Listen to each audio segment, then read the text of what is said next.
Hello everyone, welcome back to my channel PM Novel, जिसमें आज मैं आपको ग्रीम 3 एपिसोड को एक्सप्लेन करूंगी। तो सो गाइस, अगर आप मेरे चैनल पर नए हैं तो सब्सक्राइब कर लीजिए और साथ में बेल आइकन को भी दबा दीजिए, जिससे आगे आने वाली वीडियोस आपको मिलती रहे।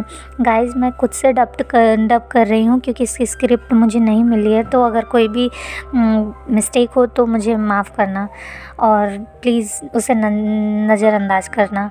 हेलो दोस्तों, तो कहानी की शुरुआत में हमें बताया जाता है पुलिस स्टेशन को, जिसमें निक हैक और उस लड़की से बात कर रहे होते हैं। निक कहता है कि हमें अब तक रॉकी का कोई सुराग नहीं मिला है, तुम और कुछ भी बता सकती हो। लड़की रोने लगती है और कहती है कि यह सब मेरी गलती के कारण हुआ है, ना मैं उसे कहती और वहाँ ले जाती, ना ही ये सब होता। वह निक से बोलती है कि प्लीज़ उसे ढूंढो, उसका पता करो प्लीज़। गियोना निक से बहुत रिक्वेस्ट करती है और रोने लगती है। फिर एक ऑफिसर हैक को अपने पास बुलाता है। निक लड़की को रुमाल देता है और फिर वह लड़की से पूछता है कि तुमने किसी को तो वहाँ देखा होगा, कोई आदमी भी। वो कहती है कि मुझे नहीं पता, मैं इतनी घबराई हुई थी कि मैं वहाँ से भाग गई, बस वहाँ से अपनी जान बचाना ही सही समझा। मुझे पता है कि मैंने गलत किया, बट मैं कर भी क्या सकती थी। फिर सीन चेंज होता है और पुलिस स्टेशन में सब डिस्कशन करते हैं कि आखिर मामले को कैसे सॉल्व करें। अचानक मैरी का निक को कॉल आता है और वह हॉस्पिटल आता है। डॉक्टर निक से कहती है कि उनकी कंडीशन अभी भी ठीक नहीं है। फिर भी निक मैरी के पास जाता है और आकर उसके पास बैठ जाता है और मैरी का हाथ पकड़ते हुए कहता है, आप ठीक हो ना? वो बोलती है, हाँ अभी ठीक हूँ। फिर वो बताता है कि उसके साथ क्या क्या हुआ। फिर मैरी बोलती है कि तुम कर सकते हो। फिर अचानक बोलते बोलते मैरी की हालत ख़राब होने लगती है और निक कहता है, आप शांत रहो, मैं डॉक्टर को बुलाता हूँ। तो मैरी उसे रोक लेती है और डॉक्टर को नहीं बुलाने को कहती है। अब कुछ नहीं हो सकता है, किसी को भी कुछ भी पता नहीं है, मुझे कैसे ठीक करना है। तो निक बोलता है, आपका मतलब ग्रीन? तो वह बोलती है, हाँ। फिर वह निक को सब बताती हुए उनकी सांस फूलने लगती है और डॉक्टर उसको आकर उनको चेक करती है और उसकी कंडीशन को स्टेबल करती है। फिर निक बाहर आता है तो हैक उसका गाड़ी में ही बाहर इंतज़ार कर रहा होता है। फिर वह कार में बैठकर क्राइम सीन पर जाते हैं, तो वहाँ उनको कुछ बाइकर्स मिलते हैं, जिससे उनकी कार बहकने लगती है। वे बाइकर क्राइम सीन पर वहाँ चले जाते हैं। वहाँ निक उनसे पूछता है कि तुम लोग राइडर हो? तो हाँ, वो लोग कहते हैं कि और तुम लोग यहाँ क्या कर रहे हो? तो वह तुम सब स्टूडेंट हो ना, तो तुम लोग ये हम बता सकते हो कि इस लड़की को जानते हो कि नहीं। एक्चुअल में गाइस, वो लोग उसी ऑनर के, उस क्राइम सीन वाले जो घर रहता है उस ऑनर के बेटे रहते हैं। और वह उनकी रॉकी की और गियोना की पिक बताते हुए पूछता है। तभी पीछे से एक लेडी आती है और बोलती है कि है बॉयज़, तुम लोग ठीक तो हो? और निक हैक को देखती है, पूछती है कि तुम लोग यहाँ क्या कर रहे हो? तुम्हें वो लोग मिले जिन्होंने मेरा घर का दरवाज़ा। वो फिर उस लड़की गियोना और रॉकी की पिक दिखाते हुए उनसे भी पूछते हैं, तो वह उसके हस्बैंड को दिखाती है और दोनों पिक देखते हैं। तो निक पूछता है, क्या आप लोगों ने कभी भी इन दोनों को यहाँ देखा है आसपास? तो वह आदमी बोलता है कि नहीं, वह आदमी घर का ऑनर होता है दोस्तों। फिर निक पूछता है कि हादसे वाली रात तुम लोग कहाँ थे? वह लेडी बोलती है कि वह घर में नहीं थे और बहाना बनाने लगते हैं। फिर एक हैक पूछता है कि तुम लोग कहाँ गए थे? हैक को थोड़ा शक होता है दोस्तों, जो उस लेडी का लड़का था, मतलब वह पूरे तीनों बच्चे उस लेडी के लड़के थे। वह एक मॉन्स्टर थे जिसे एक में से निक ने फेस चेंज करते हुए देख लिया था और वह घबरा जाता है। फिर हैक कहता है, हमें सबकी तलाशी लेनी होगी। तो वह घर का ऑनर उनसे कहता है कि ये तुम क्या कर रहे हो, कहना क्या चाहते हो? हैक बोलता है कि हम सिर्फ थोड़ी छानबीन करेंगे, आप लोगों को घबराने की कोई ज़रूरत नहीं है। हमें बस इतना जानना है कि बॉयज़ लास्ट नाइट कहाँ कहाँ थे, क्योंकि लड़की ने बताया था कि कार आकर रुकी थी। और फिर वह लेडी बोलती है कि एक तो उसने मेरे घर का दरवाज़ा तोड़ा, ऊपर से उसे सज़ा देने के बजाय आप हम पर ही शक कर रहे हैं, और ऊपर से उन्होंने हमारे घर का सामान खाया, बेडरूम गंदा किया, फिर भी आप लोग उन्हें विक्टिम बोल रहे हैं, जबकि विक्टिम हम लोग हैं। फिर वह उसके लड़के को अंदर लेकर चली जाती है। उस घर का ऑनर बोलता है कि अगर तुम मुझसे बात करना चाहते हो तो मुझसे किसी वारंट के से ही बात कर सकते हो। हैक बोलता है ये लोग ऐसे नहीं बताएंगे, और वो वहाँ से जाने लगते हैं। फिर अगले सीन में हमें हेड ऑफिसर और एक लेडी को दिखाया जाता है जो आपस में बात कर रहे होते हैं। वह एक लड़का आ जाता है, फिर वह लड़की अचानक से मॉन्स्टर बन जाती है और हेड ऑफिसर को डोंट वरी कहते बोलकर उस लड़के पर हमला कर देती है।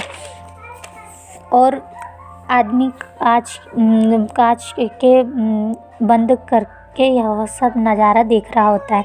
फिर हमें निक के घर का सीन दिखाया जाता है जिसमें वह एक पिलर के बारे में सर्च कर रहा होता है, जिसे उसने उस लेडी के क्राइम सीन वाले घर में उस घर के क्राइम सीन वाले घर में के बाहर देखा था। तभी निक को की जीएफ आती है और जो उसके लिए खाना लेकर आई होती है, और वह उसको सर्च के बारे में पूछते हुए कहती है कि कुछ ढूंढ रहे हो, तो वो बोलता है हाँ नहीं।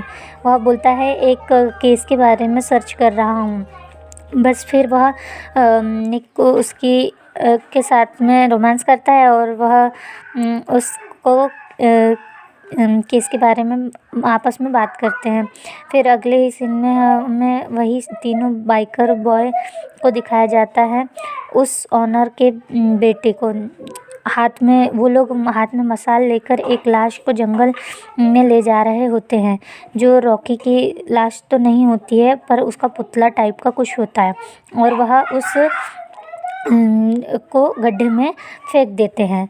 अगले सीन में हमें निक को दिखाते हैं जो उस पिलर की तस्वीर बना रहा होता है जिसे उसने उस क्राइम सीन वाले घर के बाहर देखा था। अचानक वहाँ मैरी आ जाती है। निक उसे पूछता है कि आप यहाँ क्या कर रही हो, तो मैरी बोलती है मैं तुम्हें कुछ बताना चाहती हूँ। निक बोलता है ठीक है। तभी मैरी एक अलमारी खोलते हुए कहती है कि जैसे ही दिन ढलता है और वह एक चाकू निकालती है और निक के हाथ पर मार देती है। निक अचानक चिल्लाकर उठता है। दोस्तों वह एक भयानक सपना देख रहा होता है। उसकी जीएफ कहती है क्या हुआ? वह बोलता है कुछ नहीं। वो बोलती है तुम ठीक तो हो ना? निक बोलता है हाँ ठीक हूँ। फिर वह बताता है कि उसने सपने में मैरी को देखा और उसके बारे में बताता है। उसकी जेब बोलती है कि ओह यह एक सपना था सिर्फ। फिर वह उसको गुड मॉर्निंग बोलकर किस करती है और चली जाती है और बोलती है मैं बाद में मिलती हूँ। निक उस कमरे में आता है जहाँ मैरी को सपने में देखा था और उस दरवाजे को खुलता है, अलमारी को खुलता है। उसमें सभी चीज़ें रखी थी जो उसने सपने में देखी थी। फिर वह एक हाथ को निकालता है जिसे क्राइम सीन वाले घर में उसने देखा था। फिर अचानक उसको याद आता है कि उस लड़के का फेस चेंज हुआ था मॉन्स्टर में, कहीं उसका ही तो यह हाथ नहीं है, वह सोचता है। फिर अगले ही सीन में हमें एक आदमी को दिखाते हैं जिसके घर निक आता है। वह निक से कॉफ़ी के लिए पूछता है। निक बोलता है कि थैंक यू। फिर वह उस हाथ को दिखाता है और उससे पूछता है कि क्या इसके बारे में वह जानता है, क्योंकि दोस्तों वो जो व्यक्ति होता है वो भी एक मॉन्स्टर होता है पर वो अच्छा होता है। वह देखता है कि वह आदमी उस हाथ को फिर उसे सूंघता है। फिर दोनों बात करते हैं। वो कहता है कि हाथ के बारे में बीस्ट के हैंड है। फिर वो उसको कॉफ़ी देता है जिसको रोहार्ड कहते हैं, मतलब वह उसको कॉफ़ी देता है और वो बताता है कि वो हैंड को रोहार्ड कहते हैं। फिर वो उनके बारे में जानकारी देता है। फिर वहाँ से चला जाता है और वह उस मॉन्स्टर का फेस बनाता है उस लेडी के बेटे का जो चेंज हुआ था। साइड में मेरी लेटी होती है, वह उसे उसकी तस्वीर ड्राइंग दिखाता है। मेरी वो अपना ऑक्सीजन मास्क हटाती है और देखती है और एक मॉन्स्टर है, ये वो बोलती है ये एक मॉन्स्टर है। फिर वह उसके बारे में उससे बताती है। फिर निक स्टेशन आता है तो एक भी उससे कुछ बातें शेयर, जो हैक है वो भी उससे कुछ बातें शेयर करता है और बोलता है कि शायद उन्हीं लोगों ने रॉकी को किडनैप किया होगा और वह झूठ बोल रहे हैं। फिर वहाँ उनका हेड आता है और कहता है कि क्या कुछ टाइम मैं तुम लोगों से बात कर सकता हूँ। वह कुछ इम्पोर्टेंट बात बताता है कि वह किसी को का ट्रीटमेंट के बारे में बताता है, बात कर रहे होते हैं। फिर हमें उस आदमी को दिखाते हैं जहाँ निक उस हाथ को लेकर गया था। वह कुछ काम कर रहा होता है, तभी फ़ोन में रिंग होता है और वह कॉल उठाता है। वह निक का कॉल होता है जो उसे हॉस्पिटल बुलाता है। फिर वह मैरी को ठीक करने के लिए कहता है तो वह आदमी बोलता है कि मैं यहाँ नहीं कर सकता, मैं कोई कॉप्स नहीं हूँ जो इसका पता लगाऊँ। फिर वह जाने के लगता है। निक उसको बहुत कन्विंस करता है कि बट वह नहीं मानता। वह बोलता है कि तुम क्यों चाहते हो कि मैं मैरी को प्रोटेक्ट करूँ। तो निक बोलता है कि बिकॉज़ मैं तुम पर भरोसा करता हूँ और बोलता है मैं बाद में तुमसे मिलता हूँ और वह आदमी वहीं रुक जाता है। फिर निक के पास हैक का कॉल आता है। वह यूनिवर्सिटी में जाकर रॉकी के बारे में पूछताछ करता है और उसके बारे में पूरी बात निक को बताता है। फिर हमें गियोना को कार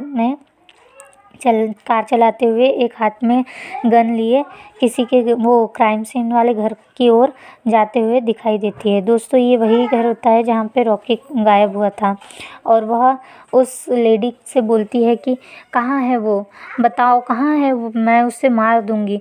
वो उस घर की लेडी ओनर से कहती है क्या तुम्ही ने लेडी ओनर उससे कहती है कि क्या तुम्ही ने मेरा घर तोड़ा था। गियोना बोलती है बताओ मुझे कहाँ है वो लेडी बोलती है मुझे नहीं पता, तुम किस बारे में बात कर रही हो। तभी अचानक गियोना पर उस लेडी का बेटा हमला कर देता है जो मॉन्स्टर होता है। वह उसे नीचे गिरा देता है और स्लैप करता है, एक पंच मारता है जिससे वह बेहोश हो जाती है। फिर वह अपने रियलिटी फेस में आता है और बोलता है क्या तुम ठीक हो मॉम। तो वह कहती है कि मुस्कुराते हुए हाँ पता नहीं बट ठीक हूँ, और उसे गले लगाते हुए कहती है बहुत अच्छा किया बेटा, मुझे तुम पर गर्व है। तभी गियोना को होश आता है तो वो लेडी उसे फिर से लात मारकर बेहोश कर देती है और बोलती है कि एक गाड़ी लेकर आओ। सीन वहीं कट होता है। अगले सीन में हमें उसी क्राइम सीन वाले घर को दिखाते हैं। वहाँ लेडी घर के बाहर गार्डन में खड़ी होती है। तभी उसका हस्बैंड आता है और वह बातें करने लगते हैं। थोड़ी देर बाद वहाँ निक और हैक भी आ जाते हैं। अब क्या हुआ, उस लेडी का हस्बैंड उनसे पूछता है। वह बताता है कि वो लड़की जिसने आपका घर तोड़ा था वह हैप्पी नहीं है और वो भी मिसिंग है। और हैक उनके घर की तलाशी लेने का कहते हुए घर के अंदर जाने लगता है। फिर वह घर का ओनर इसकी वाइफ से पूछता है कि क्या यह सब ठीक है। तो वह बोलती है यहाँ सब अच्छा है। तभी निक बोलता है यहाँ कुछ भी अच्छा नहीं है।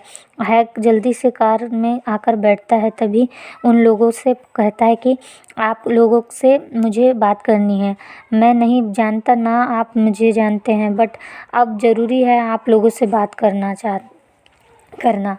और वह आदमी कहता है कि तुम मेरी फैमिली को परेशान कर रहे हो, तुम एक बेकार आदमी हो। और कहता है कि मैं तुमसे अपने परिवार को, फैमिली को प्रोटेक्ट करूँगा। फिर वह कहता है कि जो करना है करो, बट उस दिन आपका बेटा घर पर आ चुका था और उसी ने रॉकी को किडनैप किया है। वह उसे जानता है। पूरा शक आपके बेटे पर जा रहा है। और वह कहता है कि यह सब क्या हो रहा है। उसकी वाइफ गुस्से से अंदर चली जाती है और निक उस आदमी से कहता है कि क्या आप मेरे साथ आना चाहते हैं? आप मेरे साथ चलो। वह ओके बोलता है और उनके साथ जाता है। फिर हमें जंगल में हैक को कार रोकते हुए दिखाया जाता है, जो कॉल पर बोलता है कि एक टीम जल्दी भेजो। फिर वह एक रास्ते में देखता है एक कार को जिसको झाड़ियों से ढकी थी। वह निक को कॉल करता है और निक को भी बोलता है कि मैं उन लड़कों को ढूंढने जा रहा हूँ। और वह ओनर के साथ अगले सीन में चला जाता है और वो बोलता है कि मुझे एक कार मिली है। हमें रॉकी और गियोना दोनों को एक गुफा में दिखाया जाता है, जो उन दोनों को बुरी तरह टॉर्चर कर रहे होते हैं। एक लड़का उसके हाथ पर चाकू मारकर खून निकालता है और वह रॉकी के फेस पर लगा दे रहा होता है। वह बहुत उनके मारने के लिए होते हैं। उनसे वह लड़का बोलता है तुम डर रहे हो और हंसता है। सीन शिफ्ट होता है और मैरी को दिखाते हैं। हमें मैरी को दिखाते हैं जो बेड पर पड़ी थी और वह आदमी जिसे निक ने उसके प्रोटेक्शन में छोड़ा था, वह बोलता है कि तुमने मेरे दादाजी को मारा था। तुम ग्रीम बहुत बुरे होते हो। और मैरी उठ जाती है और उससे कुछ कहती है कि उसकी आंखें लाल हो जाती है, और जिसे देखकर एक आदमी वहाँ से भाग जाता है। वह नॉर्मल हो जाता है। फिर हमें निक को दिखाते हैं जो ऑनर के साथ तेज़ी से जाता है। फिर हमें उस आदमी को बताते हैं जिसे मैरी के प्रोटेक्शन के लिए निक ने रखा था। वह एक कमरे में जाता है जहाँ उसे कोई ज़ोर का पंच मारता है। फिर दो लोग उसे बेरहमी से पीटने लगते हैं। वह आदमी अपना मॉन्स्टर फेस में आता है और उन दोनों लोगों पर हमला कर देता है। वह एक आदमी का हाथ तोड़ देता है और नॉर्मल हो जाता है और वहाँ से भाग जाता है। फिर हमें जंगल का सीन दिखाते हैं जहाँ निक और ऑनर दोनों ही आगे बढ़ रहे होते हैं। फिर वह बोलता है पहले मैं जाता हूँ, तो निक बोलता है कि नहीं, मैं रिस्क नहीं ले सकता आपके लिए। फिर वह दोनों जाते हैं उस गुफा में जहाँ वो रॉकी का पार्ट फिर वह दोनों उस गुफा में जाते हैं जहाँ वो रॉकी का शर्ट देखते हैं और ऑनर उसे सूंघते हुए बोलता है हमने आने में देरी कर दी है। उठाते हुए कहता है कि हमने आने में देरी कर दी। फिर वह शर्ट को सूंघते ही मॉन्स्टर में बदल जाता है और फिर तेज़ी से टारगेट बोलते हुए बाहर भागता है। निक भी उसके पीछे भागता है। वह निक को कुछ नहीं करता, बट निक थोड़ा डर जाता है। फिर हमें गियोना और रॉकी को जंगल में भागते हुए दिखाते हैं, जिनके पीछे ऑनर के मॉन्स्टर सन्स उनका पीछा कर रहे होते हैं। फिर सीन कट होता है और अचानक वो सब पूरे मॉन्स्टर में चेंज हो जाते हैं और गियोना और रॉकी पर हमला करने वाले होते हैं, मारने ही वाले होते हैं कि तभी उन्हें निक दिख जाता है और वह उन दोनों को अपने पीछे करके उनको एक पंच मारता है और गोली चलाता है और उन लोगों को रुकने को बोलता है। ऑनर के बेटे का नाम हैरी होता है। वह हैरी अपना इंसानी फेस में आता है और तभी उसका फादर आता है और कहता है अब सब ख़त्म हो गया है, स्टॉप करो, सब स्टॉप कर दो। तभी वहाँ हैरी चिल्लाता है नहीं, पीछे से निक पर कोई हमला कर देता है। तभी निक पीछे पलटता है और वह मॉन्स्टर एक गड्ढे में गिर जाता है। वह हैरी की मदर होती है दोस्तों, उस घर की ओनर की वाइफ, जो नुकीले कीलों के कारण वहाँ घायल हो जाती है और अपने असली रूप में आती है। फिर उन्हें ले जाते हुए दिखाया जाता है जिसमें हैरी माफ़ी मांग रहा होता है और लेडी और उसका हस्बैंड बात कर रहे होते हैं। फिर हैक बोलता है इन लोगों पर तो किडनैपिंग और मर्डर का केस लगेगा। फिर निक को दिखाते हैं जिससे ओनर बोलता है तुम ये सब इतना आसान नहीं है, तुम अपना ध्यान रखना। फिर निक निक के पास उस आदमी का कॉल आता है जिसे उसने मैरी के पास छोड़ा था, और वह पूरी बात उसको बताता है कि क्या हुआ, और बोलता है कि मैं यहाँ से अब जा रहा हूँ, यहाँ पे नहीं रुक सकता, तुम जल्दी आओ। और फिर निक कार से हॉस्पिटल की ओर निकल जाता है। तभी हॉस्पिटल में हमें एक अनजान आदमी को दिखाते हैं जो हाथ में चाकू लिए मैरी की तरफ बढ़ता है। वह मैरी को मारने ही वाला होता है कि मैरी उड़ जाती है और उसे पकड़ लेती है और वह उसे चाकू मार देती है। तभी वह निक आ जाता है और वह उसे पकड़ लेता है, बट मैरी केस्लर की डेथ हो जाती है। फिर वह दोनों वहाँ से जाते हैं, जिसे जाते हुए एक मॉन्स्टर देखता है, मतलब मैरी की मौत हो जाती है। तो वह फिर हमें मैरी की डेथ का सीन दिखाया जाता है, जहाँ पर निक शोक मना रहा होता है, और वहाँ से निक और उसकी जीएफ दोनों वहाँ से जा रहे होते हैं। तो एक मॉन्स्टर उनको देखता है और ये पार्ट यहीं पर ख़त्म हो जाता है। तो दोस्तों, कैसी लगी आपको मेरी ये एपिसोड? अगर आपको पसंद आया हो तो लाइक करना, और फ्रेंड्स मिलते हैं अगले पार्ट के साथ। दोस्तों, ये हिंदी में मतलब अगले पार्ट के साथ में। तब तक के लिए टेक केयर, बाय बाय, और अपना ध्यान रखना।